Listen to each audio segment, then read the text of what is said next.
everybody, and welcome to another edition of Enough Talk L5R, the video podcast. We're talking about the very last set of L5R Evil Portents, and we're coming up with the very last group of guys, well, second to last, depending, the Unaligned. And we're going to start with Akuma no Okabe. So, I'm bouncing my head over here because all I can hear is Akuma Obake. what a wonderful phrase. What do you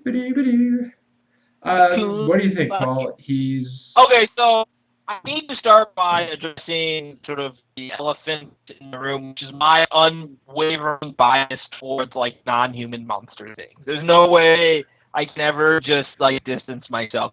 Even though the cards are completely terrible. If you create a card like this, it's like an unaligned Oni that's big. I'm gonna have generally positive feelings towards it because that's what I want to do in L5R, right? It's why you build the Mantis Spirit Animals deck. Yes, that's exactly it. And so I think I just love this guy, and I can justify it.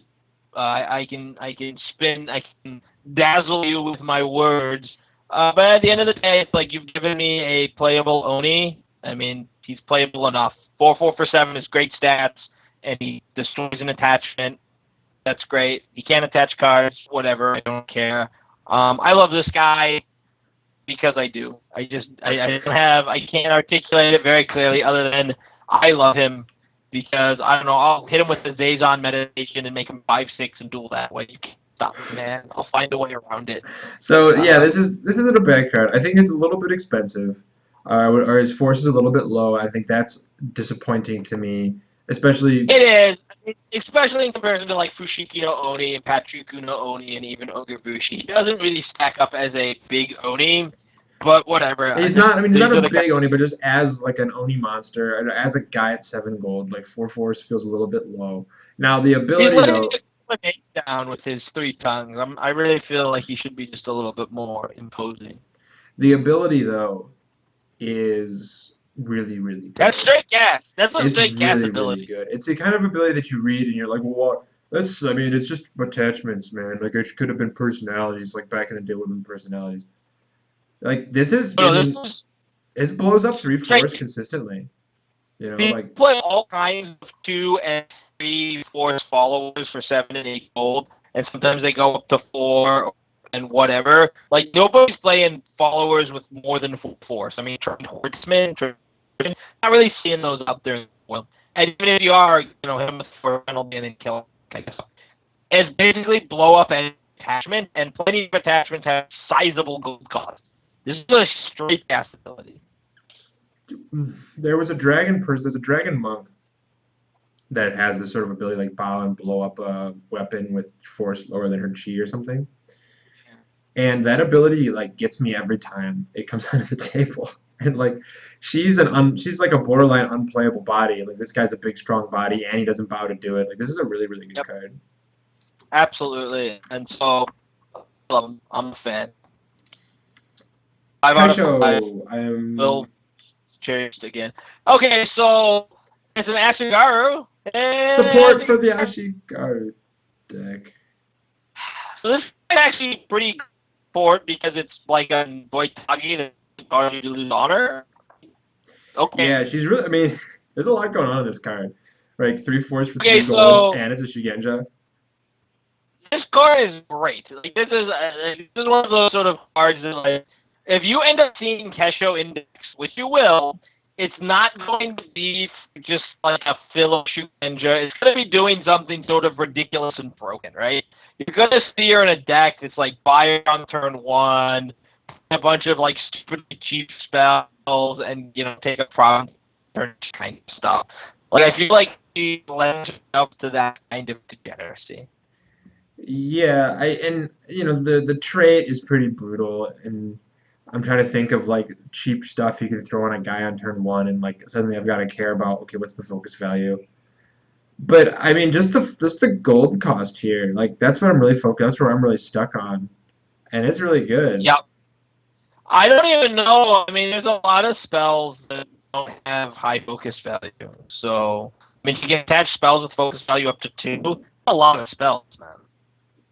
No, yeah, absolutely. I don't know what they And are. Like, I can't give any and intelligent Brazilian, commentary on it. I'm just I thinking don't that care. like Right? she's So gonna much end up like all you. she's gonna Yeah, end up like replacing Mukin in a bunch of decks. Like that's how I envision her going. yeah. I mean, I think she'll be running alongside them, and then you will target her keyword, and she will just go that way, And he'll right? be an Ashigaru. Yeah, it'll be really, really good. Yeah. That, So it's not a lot to say. It's a very vanilla card. It's the kind of card you can overlook, but I think people will end up. the classic like make cards playable by giving them really cheap numbers, like force efficiency, man. Like there's always going to be a place in L5R for a 3 force personality that costs 3 gold with no drawback. Like there's always going to be a place for that envoy hockey. Yep. This is really no drawback with a lot of upside. Like Resilient Shugenja is upside. Like that's Yeah, she slings making keyhose and she doesn't care. Like she cares about the yeah, spell stuff, but she doesn't care about keyhose. So yeah. like And we're gonna play her index as like a cheap guy to banish with. Like I exactly, got yeah. it. All So the right, very so there's a guy, and now very here's a traitor. What a jerk. yep. Well, um, but He's they betrayed their ideals, and okay, I think this whatever. guy's just sour grapes because his like non-corrupt monk theme sucked, and so they kicked his Yeah. ass out of the So clan, and like he's even hanging out with Renyu now. Like what a chump! Like this guy, psh, I'm gonna kill him if I ever see him uh, switched. clearly hasn't gotten better. Right? He used to blow up any card without attachment, and then he would like, steal it or something. Oh, he bowed in if it was attachment, he destroyed it or something. Okay, so 4-4 for 10 with Eh, what do we think of that? It's pretty bad, right? Without eh. Java, like, there's a 12 gold cost unicorn guy. It's like making provinces, tactician, yeah, and he makes a melee 4, but he bows and only straightens if you have it not. We're not just playing the keyword game now. We're playing the individual, like it's like check your shopping cart at Walmart to make sure you got the like discount polar, which You, is just do you know my favorite part about this is that he's a Kensei, and so you have to throw away his Kensei trait to have access to his battle ability. is that serious? Yeah, I guess. Right, because all polearms are two-handed, right? Sure. Do we have any idea? You know what this reference is? I don't even know. I assume that's a card in this set. No, I mean, what do you mean? Is it looking? Is it a card Tetsuo's polearm, or is it like just if he has a polearm? I think it's if he has. I mean, oh wow, wow, I don't know. I assume this is if he's attached a polearm. I think you're right. I assume there was a card called Tetsuo's polearm, but I do not believe that is the case. I It's just think not. I mean, it's. I mean, L5R has gone into the upper deck Star Wars territory before. There's a Like, card in this set called Tetsuo's Nagamaki, which is a polearm. So that. so is that one He can do. Tetsuo's polearm? So I assume what this card is meant to say is if he like I don't know if it's referencing a specific polearm or any polearm. Because the other guys say if so and so has a polearm attached. This is usually Judge. about yeah. I assume you can use it with any polearm, but I just the way it read is sort of like, so Yeah, the but fact it it's just all capitalized, like it's tough. Nagamaki Yeah. and so he's But melee you know, I hate for this card. I hate this card for flavor reasons. I hate this card for mechanical cat. reasons. It's just Get out of my game, Tetsuo. The Spider Clan has left you behind. yeah. There it is. Now, let's talk about a 14 gold cost Oni. Now, Paul, do you remember what the last 14 gold cost Oni was and did? So it's 15 gold. It's Oh, totally no, there different. was a 14 Totally gold cost one. Do you remember there was, of the original big three Oni, there's a 13, a 14, and a 50. Do you remember what the 14 gold cost one was and did? okay.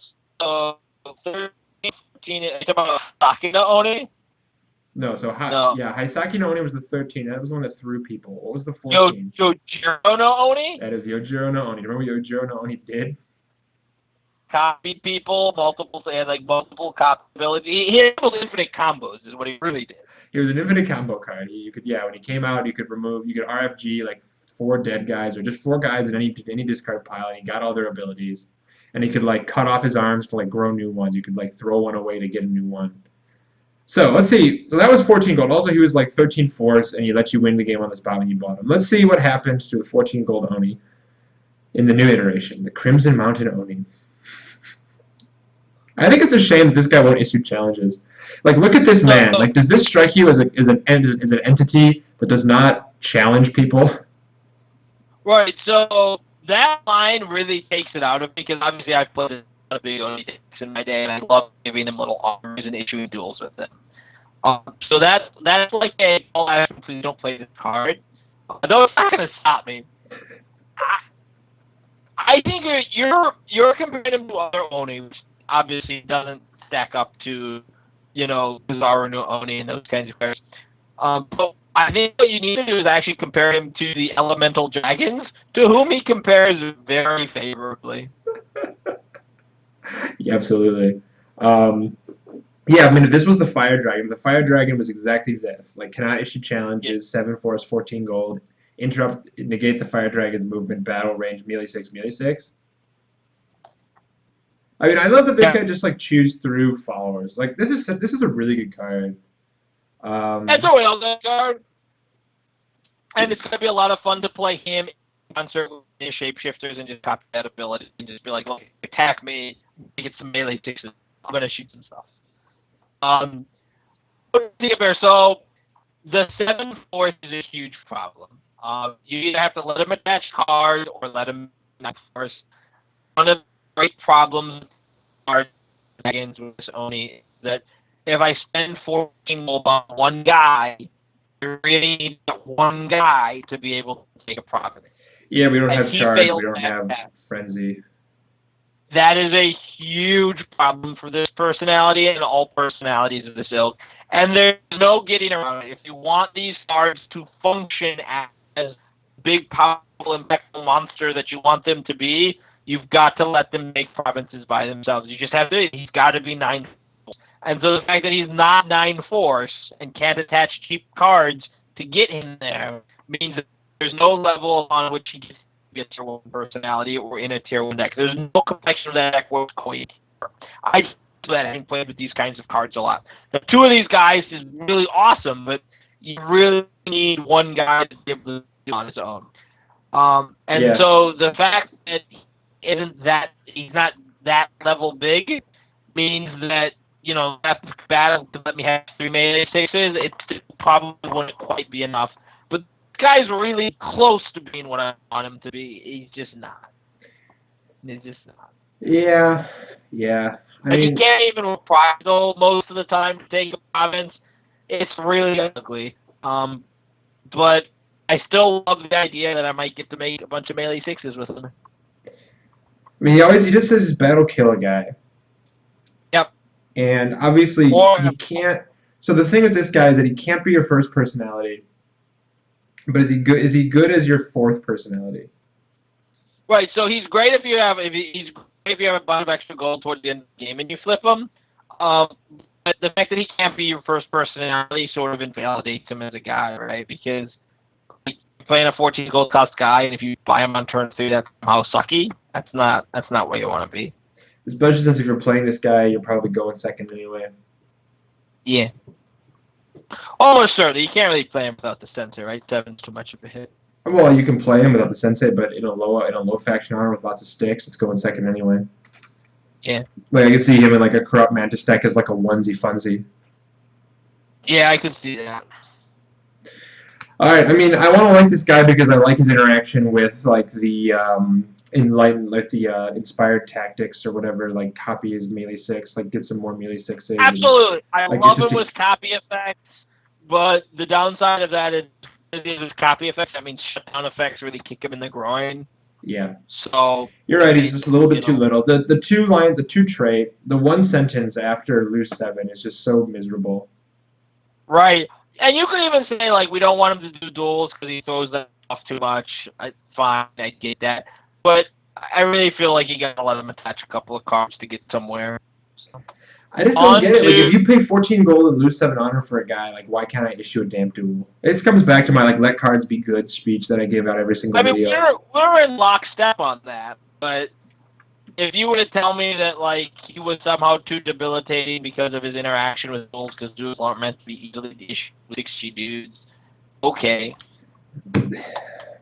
I mean, I'm with you, man. I don't But know then what they to tell you. print, yeah. But then they print, the Kami, the Thunder guy who's just like 8 chi or whatever and wins every single duel automatically.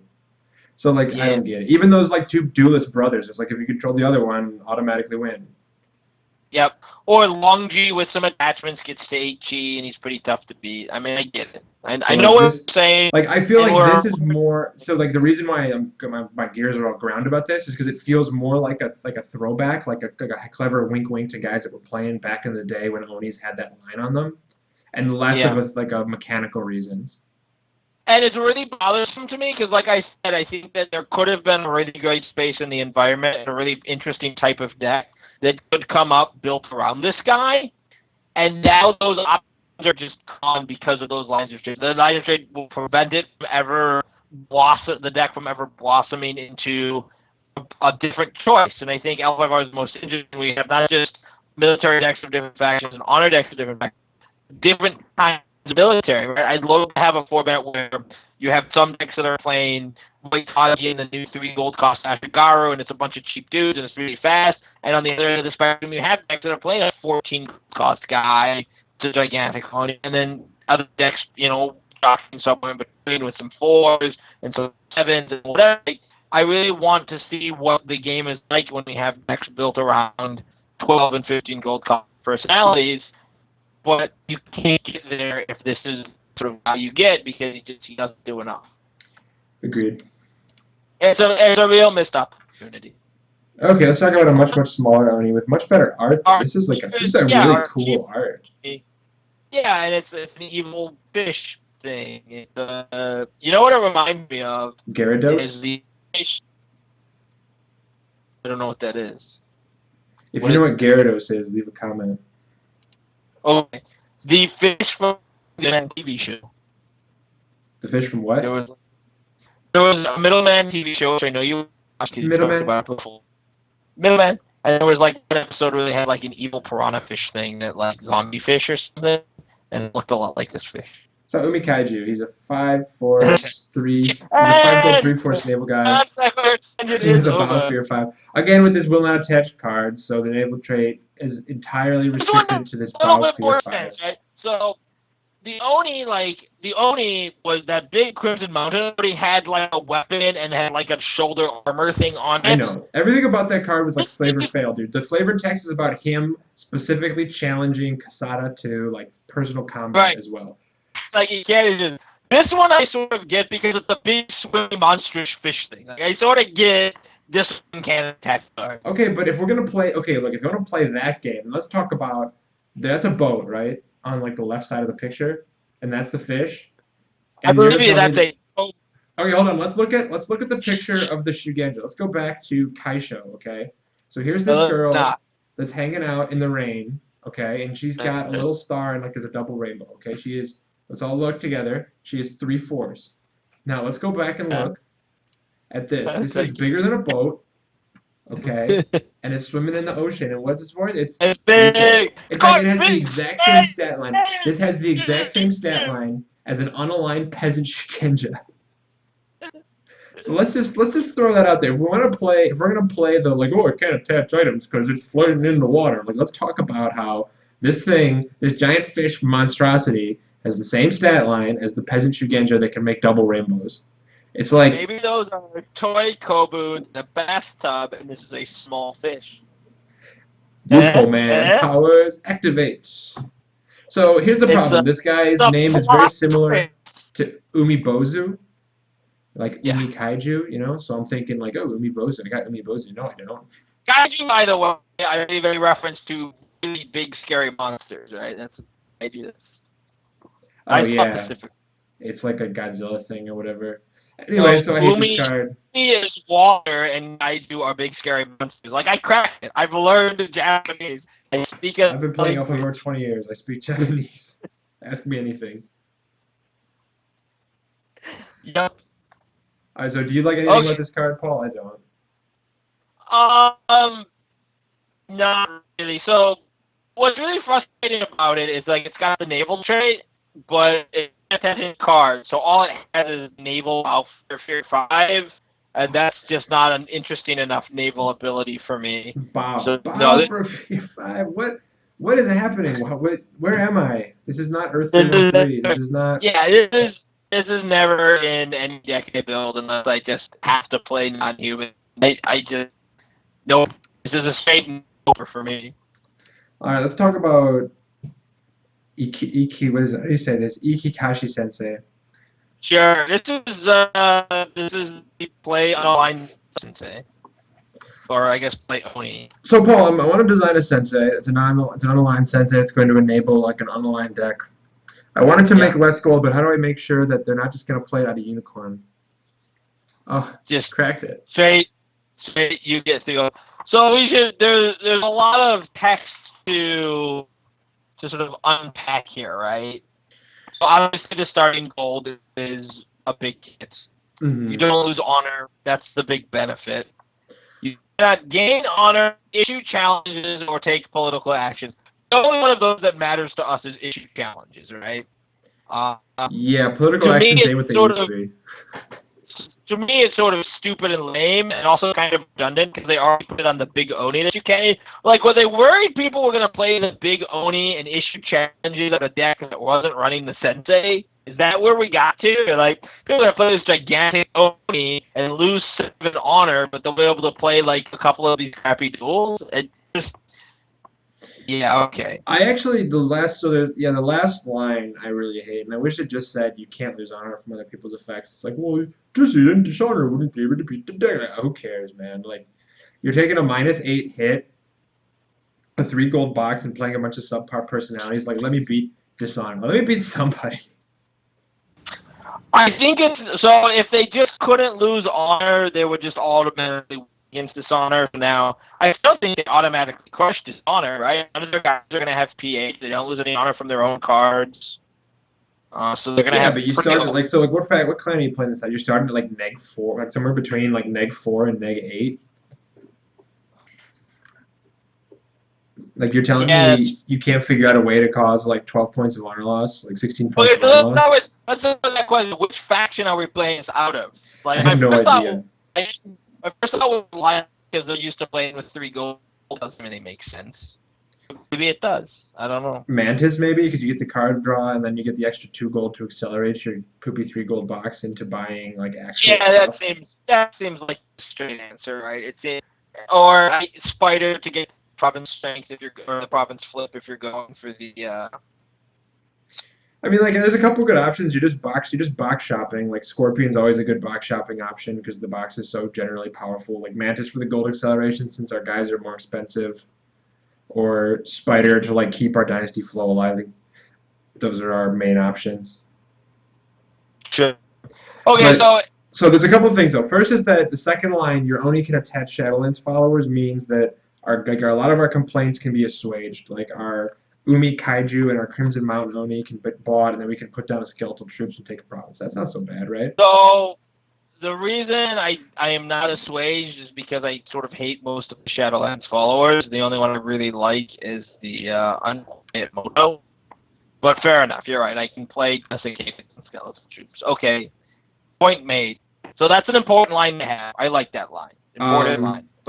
I do like the little like wink wink nod nod in the like you can't take political actions or gain honor to the old Shadowlands boxes. I wish that they had done it the other way and said you can't be targeted, but again, like, I'm asking for way too much. Let's talk about the battle ability, which is quite good. I mean, it's it's really good.